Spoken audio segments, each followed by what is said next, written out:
Today we're going to build a Monte Carlo simulation, and we aren't going to calculate our profit just once. We're actually going to calculate it 1,000 times using random variations, kind of like when Dr. Strange looks through all the possibilities.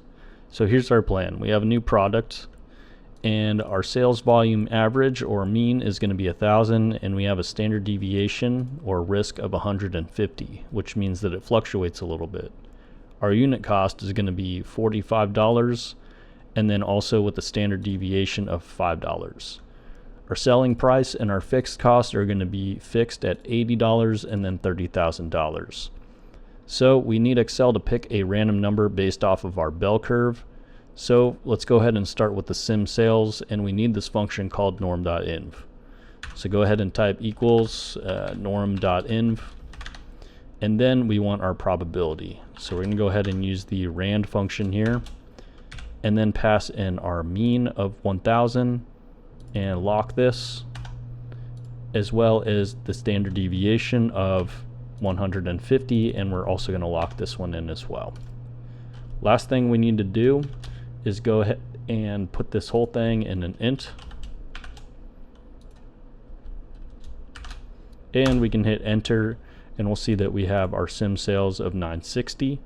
If we press F9, we can simulate different numbers of sales here, and then we can move on to our sim cost. So for our sim cost, we're going to go ahead and do something pretty similar.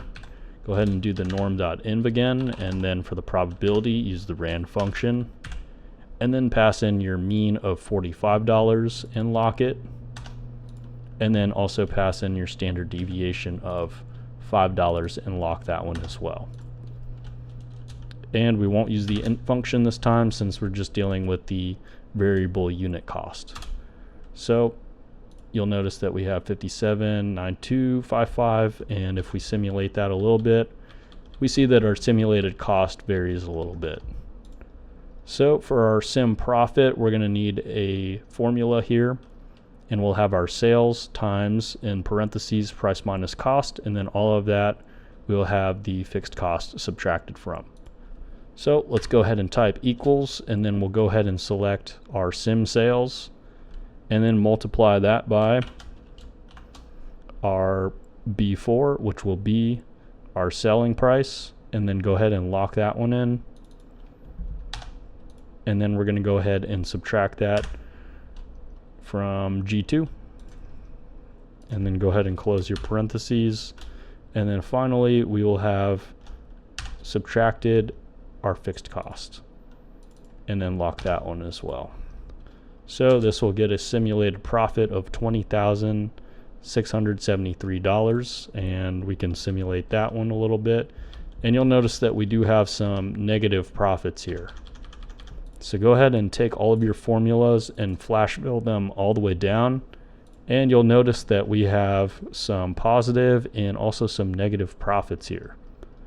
Let's go ahead and count those up and figure out what our loss probability is.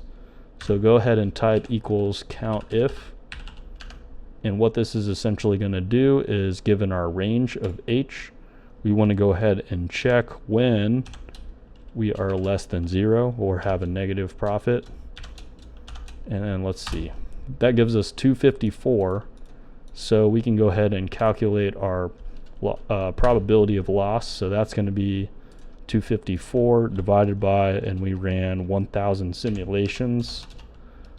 So converting this to a percentage here, we have 29.3% loss probability for our simulations. If we want to visualize this, we can add a histogram as well. So here's our histogram. We can see that it does look like a bell curve, and most of the time we're going to land within the profitable areas here, looks like.